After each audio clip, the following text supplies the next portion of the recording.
Oh, hello. All right, so hello, thank you for joining. And my name's Daisy. Um, I'm based in the UK and I teach English on Skype, and I also teach at a local language school. So, hiya. Oh, thanks for joining. So, today I'm going to be talking about when we use to plus infinitive or ing. So we're going to talk about that for a little bit, and sometimes words that can use both and how it has a different meaning, and trying to explain that a little bit.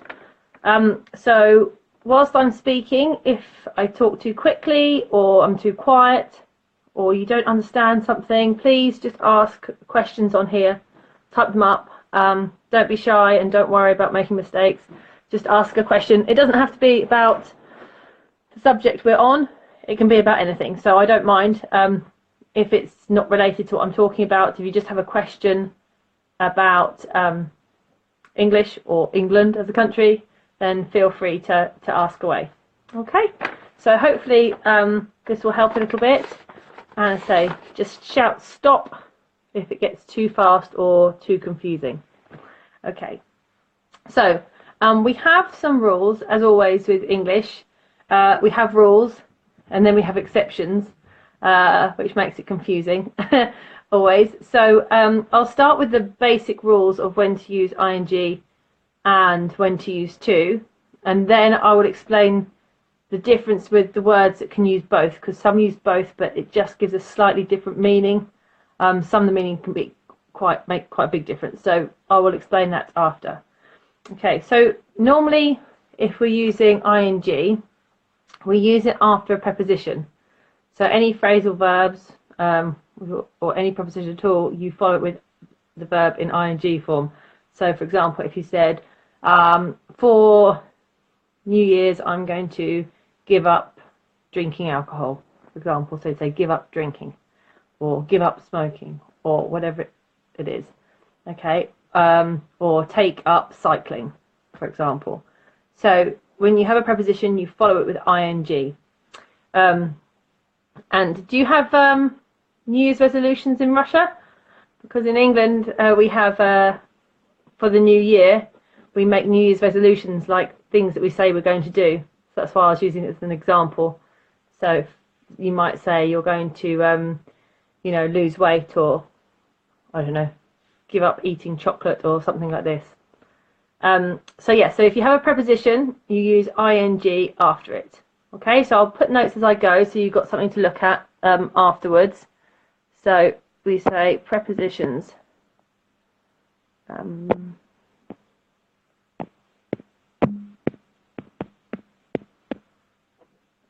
Then you say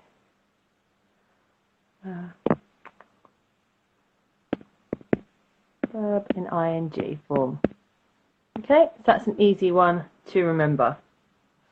Okay, then we also use ing when it is the subject of a sentence. So, for example, if I said cycling in the countryside is lovely, or eating chocolate is great. Okay, it's the subject of your sentence. Oh, hiya. So when it's the subject of your sentence, you're going to use ing as well. Okay.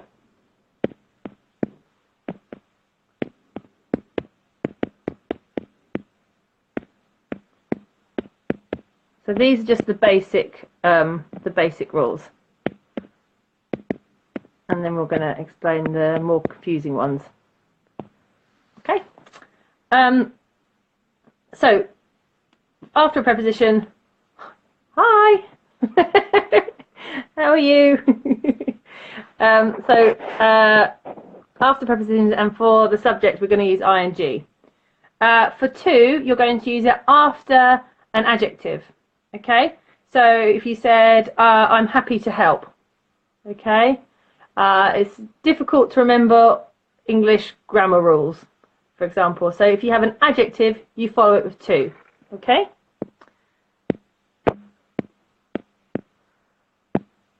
Adjective.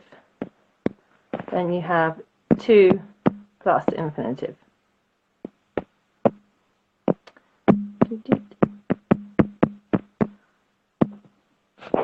Okay, so that's another rule. And then we also use to when we're giving the reason that we do something.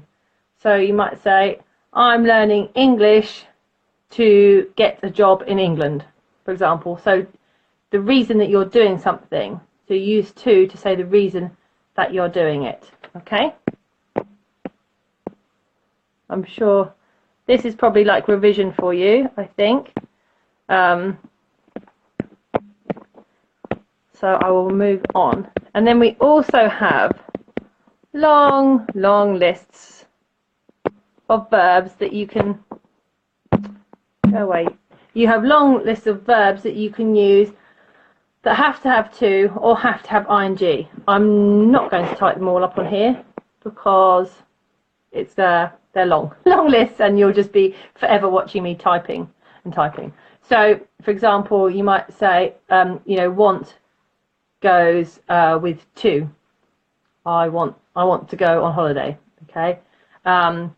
Can't stand always goes with ing. I can't stand eating sardines, for example. Okay, so you have lists, and these verbs that you have lists where they just followed by to always, and a list of ones which are always followed by ing. Okay, I say I'm not going to type the list up on here because it's very long, and if you want to find lists, most grammar books have lists in them, and you can look on Google and they will just give you a list, and it'll say these ones use ing and these ones use to. And the only way I say to my students, it's really boring, but it's just learning which ones go with which. All right, so you have the rules. You have that it's ing is after a preposition, an ing for the subject of a sentence, to is after an adjective, and to give a reason. All right, so they're your basic rules, and then you look at the lists of the one which just have ing and just have to.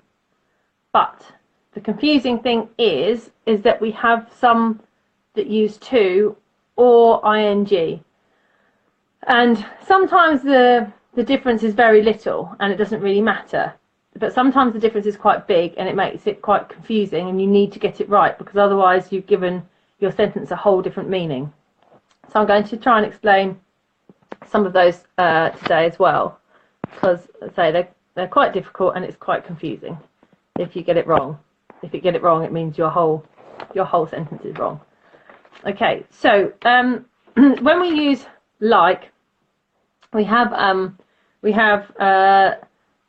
like, and you can say I like to swim or I like swimming, and the difference is very little, and I always say to my students not to worry too much about it because it's such a small difference. It's fairly irrelevant. The message is the same. I usually say I like swimming, but you might, I think you'd say I like swimming on a Saturday, or I like to swim on a Saturday morning. Like I like to swim on a Saturday morning is more like about the activity, but I say the difference is so small, it's not worth worrying about. I never worry about it anyway. So like and love and hate, they use both, but it's not much difference. But the ones where the difference is big, it's important to learn. So I'm going to start with the one that annoys me the most because I find it difficult to explain, because it's confusing to explain sometimes. So when we use try, if you say try ing, it's like an experiment, like having a go at something. Okay, so you might say so try doing something is, if you didn't have some information, for example, you wanted to find something out, you might say something, oh, try looking on the internet. Okay, so this is like an experiment to see if you get the information you need. Whereas if you use try to, you've made an attempt to do something. So for example, I tried to call you this morning, but you weren't in. Okay, so try doing is an experiment to see if something works, whereas try to is to make an attempt. Okay, it's a bit confusing at times to explain. So you could say try looking up the information on the internet, and that's like have a go, or an experiment to see if you get the information.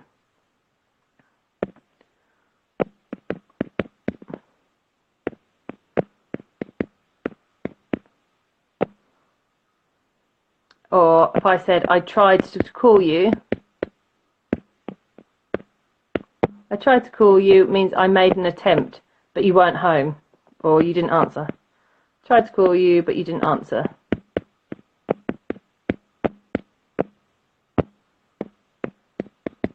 Okay, so try doing is like an experiment or seeing if something works, and try to is an attempt to do something.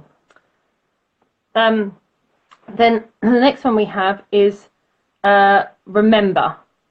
So when you remember plus ing, it's about a memory. So you might say, I remember swimming in the sea on holiday when I was 5, for example, a memory that you have. So remember ing is a memory, whereas if you say remember to do something, it's like don't forget, it's reminding somebody. Okay, so you'd say remember to lock the door before you leave the house. All right, so remember ing is a memory. So there's a big difference with these ones, so it's important to remember. It's important to remember what they are, a memory. So I remember playing when I was a child.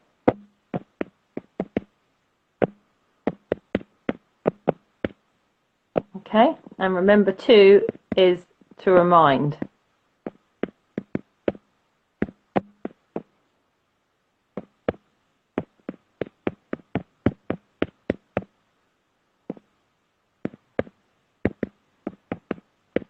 So you might say remember to lock the door. Okay, so that's quite easy. Ing is a memory, to is when you're reminding about something, saying don't forget. And then forget is the same. So you'd say the same thing, I'll never forget playing with my friends as a child, and don't forget to lock the door. So it's exactly the same. Okay, so forget ing is a memory,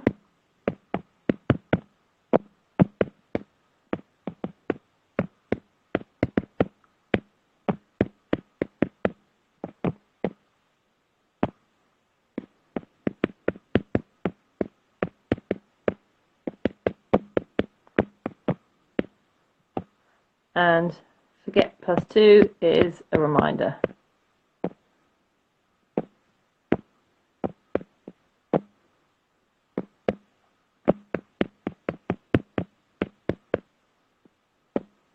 Don't forget to lock the door. The same thing. Please say again if it's not making sense, or if you're not sure about any of these, just tell me. Okay. So they're quite easy to remember because they are the same, the same way around, a memory or a reminder. And then we have some different ones which have different meanings. So when we use need, people always think of need to, like I need to paint the house. Okay, so if I say I need to paint the house, that means my house needs decorating. Okay, if I say, I can also say the house needs painting. So in that sense, it means it's a bit like saying, it's a bit like using a passive form. It's like saying the house needs to be painted.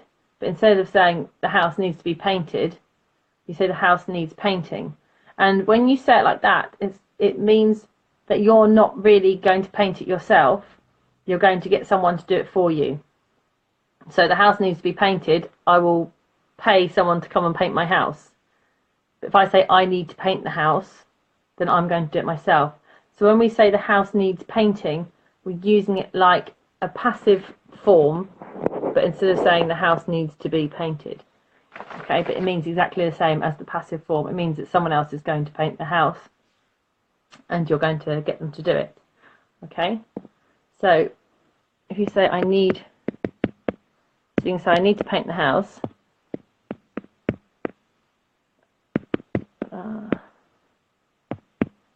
I need to paint the house, I'm going to do it. Okay, but if the house needs painting, it's like a passive version, and it's just a quicker way of saying it, really.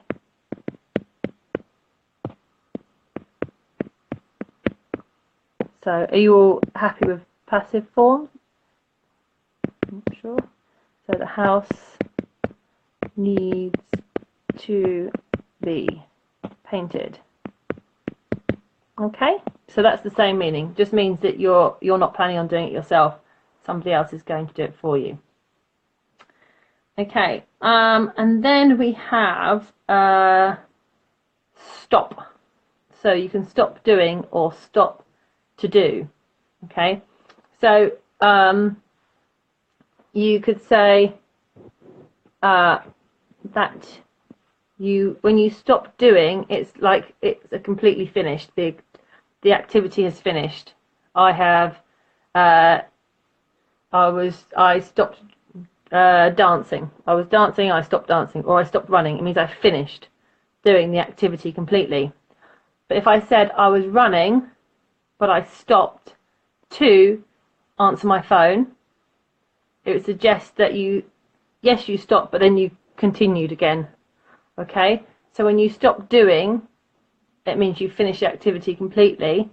But if you stop to do something else, it's like you've had a break and then you continued. Okay, so you could say I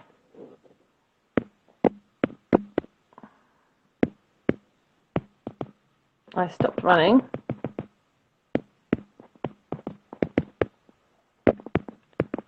Running means I finished, or I was running, but I stopped to answer my phone. So it's like it's a bit like the reason one, like I said before, the reason you did something. It's like having a break.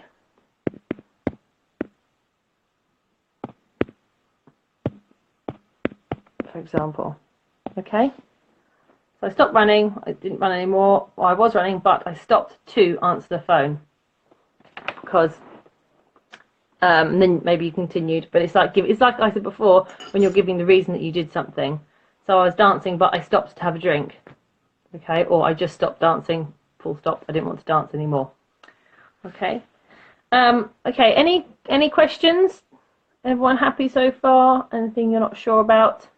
Please ask questions if you're not sure, if you want more examples as well. Okay. The other ones we have that I found might be interesting would be went to go on. Do you know what I mean by go on? So when you go on is it's like a phrasal verb to continue, to go on. Okay, so if you say she went on singing, yeah, exactly. Perfect. If you say she went on singing, it just means she continued. Means she continued. She didn't stop. She just went on singing. If you said she sang at school,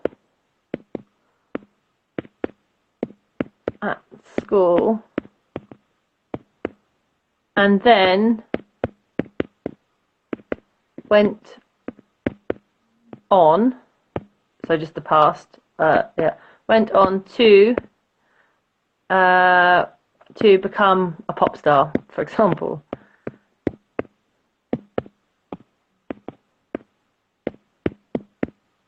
So it's still a bit like continued, but it's like, it's not that she just carried on singing for her whole life, but it means that this was what she did, and then the next thing she did, like how she progressed. It was like the progression thing that came from that, what happened next. So she sang at school, and then from there she progressed and she became a pop star and sang for her career. Okay, so it's a slightly different meaning. A slightly different meaning. Okay, and then I had okay. Oh, thank you. Perfect. Does anyone have any questions? Everyone okay? And we had mean. Yeah, that was the other one.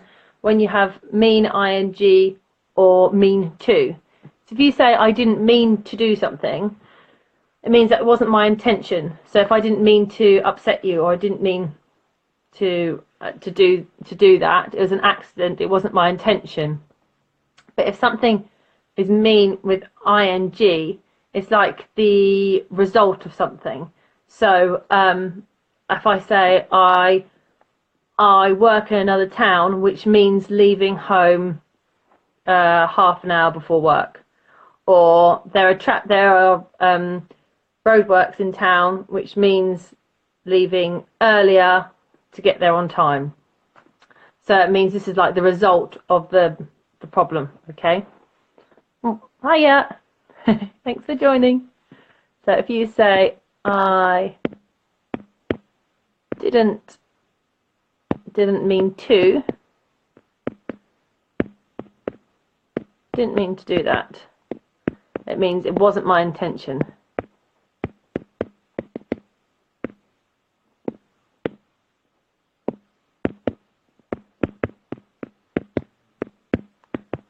It wasn't my intention, it wasn't my plan, it was an accident, for example.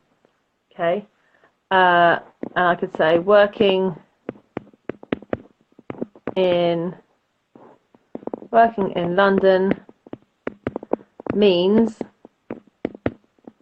leaving home early to catch the train.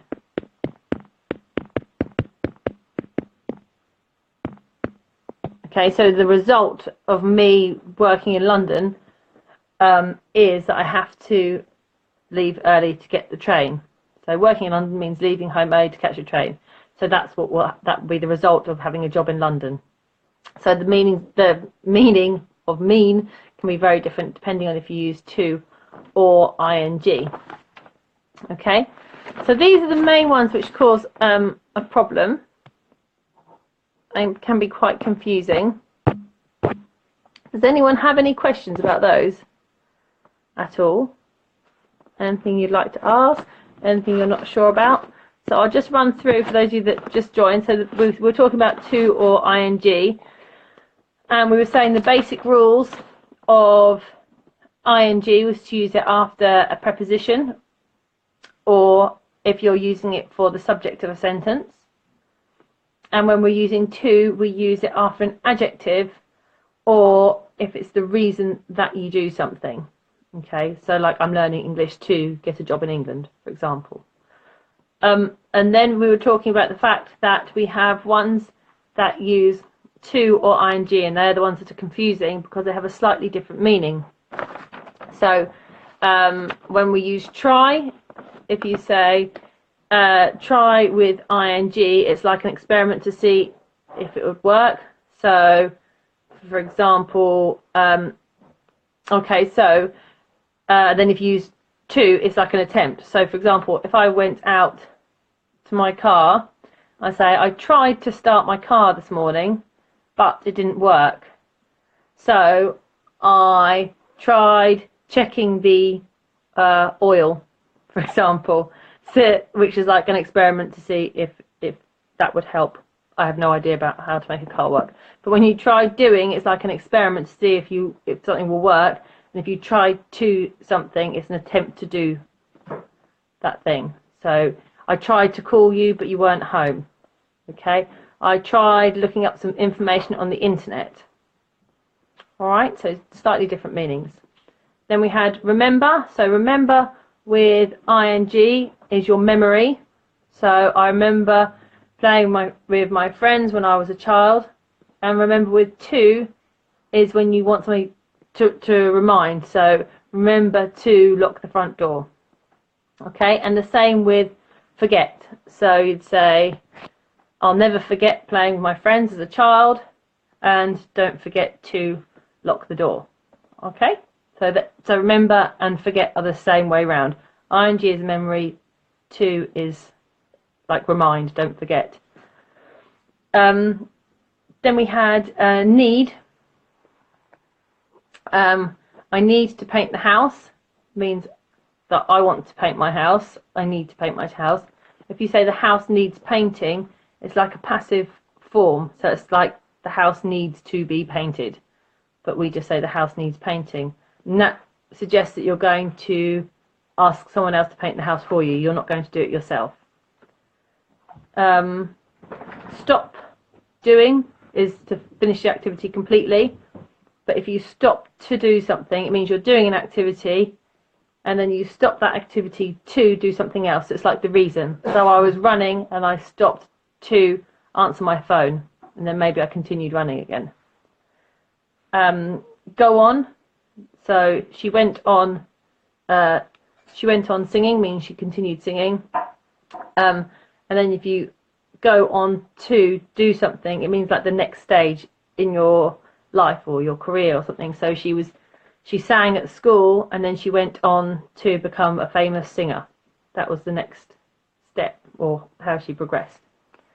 And then means was, you said, if to mean to, if you mean to do something, you intend to do it. If you don't mean to do it, you don't intend to do it. So it's your intention.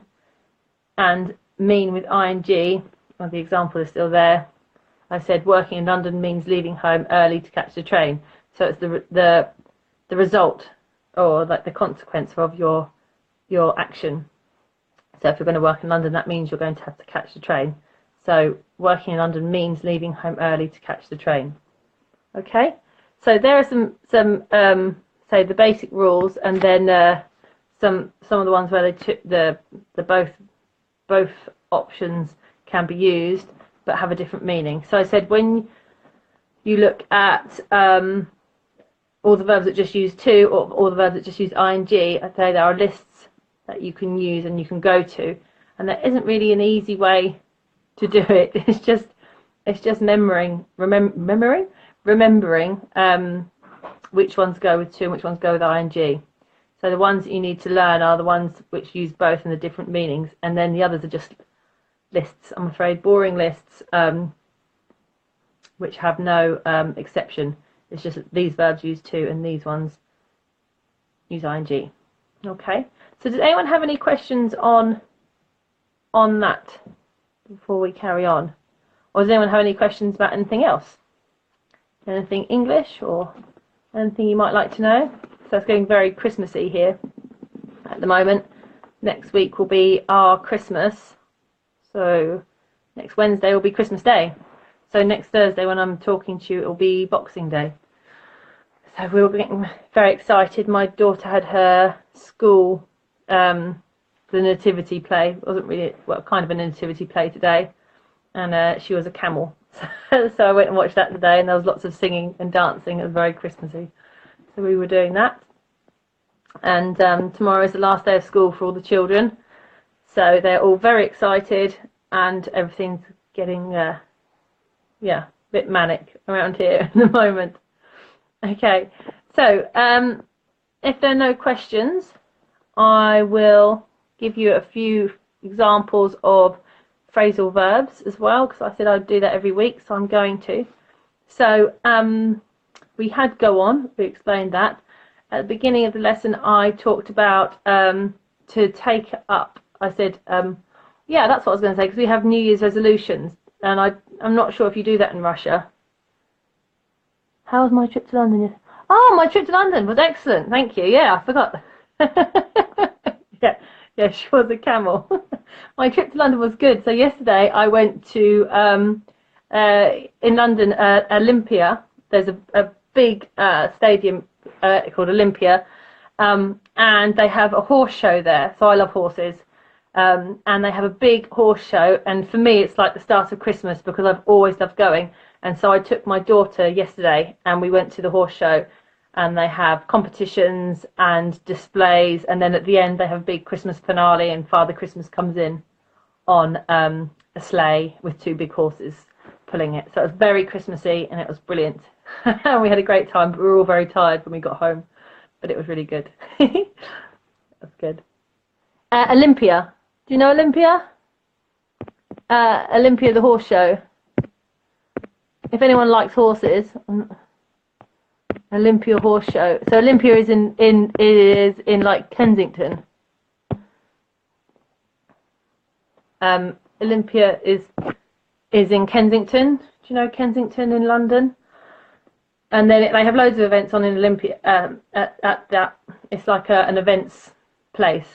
Yeah, it was cool. You should go. Oh, you're in London, aren't you? So you should go. It's still on all weekend. It's on for the whole week. If you like horses. It's really good. I get very excited, and it's like the start of Christmas for me because I've taken my daughter for the last 3 years, so it was really good. So with that yesterday, and then the Nativity Day play today, we are ready for Christmas, and I've had to write 36 Christmas cards for all the children in my daughter's class, which is exhausting. Yeah, you should go. You might even be able to get a ticket still. I think they have ticket. You can probably get a ticket. They have afternoon performances and evening performances, so you can go and see. It's really good. Do you have any? So in Russia, are there like particular things that happen around Christmas in your towns or cities where you live around Christmas and New Year? Are there any certain big things that you do, like we have lots in England. We have lots of Christmas markets and Christmas fairs, sort of throughout December. Don't know if you do that in Russia as well. Anyone do that?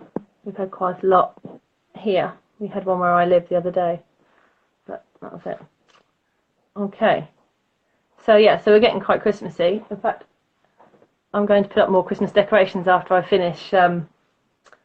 After I finish this tonight, I'm going to put up holly and ivy. Do you know what I mean by holly and ivy? So like greenery. I'm going to put that around my house and put lights in it. Once I've finished on Instagram this evening, which I'm quite excited about. So there you go. There's a phrasal verb. Put up. I'm going to put up some decorations. I might have given you that one before. Put up some decorations. Because we put up the Christmas tree. Oh, the Festival of Lights. Oh, that sounds cool. So, how does the Festival of Lights, is that all through the city, or is it like in a certain area? And what do you do? That sounds quite cool. We have lights all around our towns. In England, they have most towns in Moscow, and is it like throughout the city? Is it through the whole city, or is it just in like one part of the city? And is it is it one area just lit up? And there's another phrasal verb, to light up, light something up, which has two different meanings. So to light something up is like to illuminate it, to put lights on it.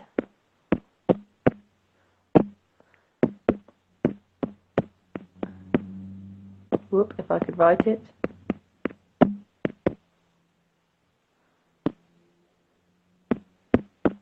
So to illuminate it means, to put lights on it, to light it up.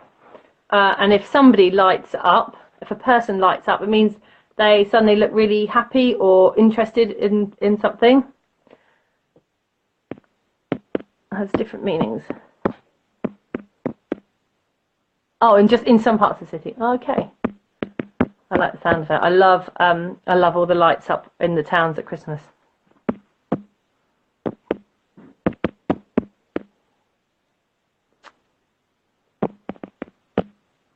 In the centre. Oh, cool. So is that up now, or do you wait until closer to New Year?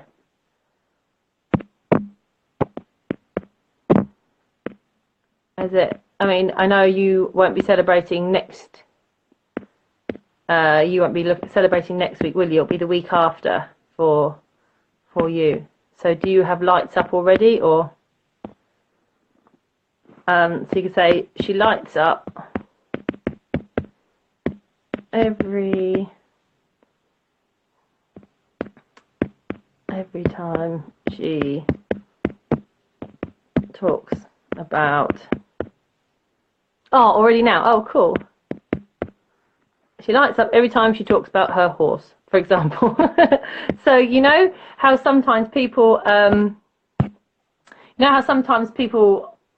maybe they're not very interested in a subject, or they seem a little bit fed up, and then you ask them a question about something that they're really interested in, and they go, ah, and then they suddenly start talking and become really interested in in what they're saying.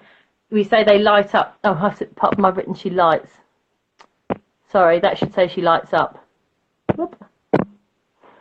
That should say lights up, not she lights. Or mistake on there. Yeah. So you say, oh, you know, some people aren't really interested in conversation, but if you mention something that they are interested in and that they love or they're passionate about, then they just light up. They're like, oh, I'll tell you all about it. So that's a meaning of light up. It also means sometimes people say they're going to light up means when they're going to light a cigarette, they're going to smoke. They say they're going to light up. Another phrasal verb I mentioned earlier as well, whilst I was talking about New Year's resolutions, I said take up. I don't know if you know what take up means, but we often talk about, we say you take up a hobby. And that means you start a new hobby. So, in the new year, I might take up cycling, for example.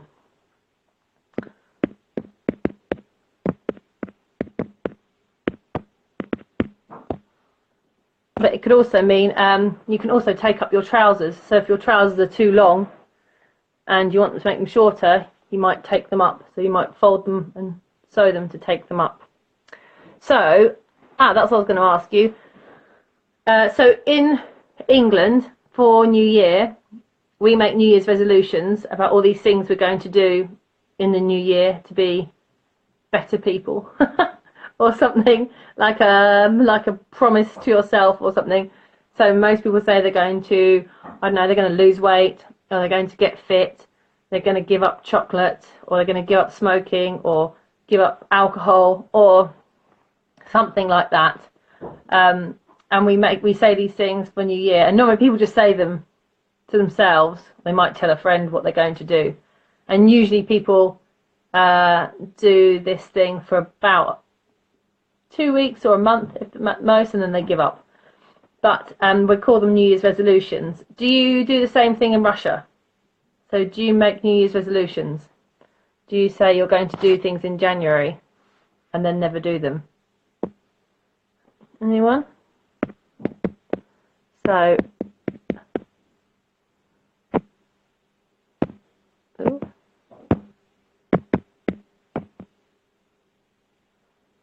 New Year's resolution. Does anyone do those things? Ooh. So I haven't made one this year. Not yet. I haven't thought of one. I normally say I'm going to get fit. So last year I said I was going to get fit, and then I took up running. So now I do lots of running. But my New Year's resolution was going to be that I was going to run a marathon this year. But I'm not so sure now. It sounds a bit too hard. So I shall see. I'm going to have to think of one. And when I've thought of one, I shall tell you next week what it's going to be. Okay? So does anyone have any questions, things they'd like to know, anything about the grammar we've done, or any other questions So this time next week will be Boxing Day in England, the day after Christmas Day. And apparently, now I googled this the other day because somebody asked me why we call it Boxing Day, and apparently it's because back in the past, people who had servants, people working for them, used to give their servants a box of Christmas presents, and they opened the boxes, and that was on Boxing Day because they used to have to work on Christmas Day, so Boxing Day was the day they got their box of gifts from their employers. That's what I googled anyway. I looked it up on the internet. So yeah, this time next week will be Boxing Day, so I'll probably be tired after Christmas Day because I'll be cooking dinner for my family. Okay, so anyway, if there are no questions, I shall let you go. Thank you for joining me, and if you're going to celebrate an English Christmas next week, then have a lovely Christmas and a lovely Christmas Day, and I will see you on Boxing Day. Okay, thank you. See you next week. Bye bye.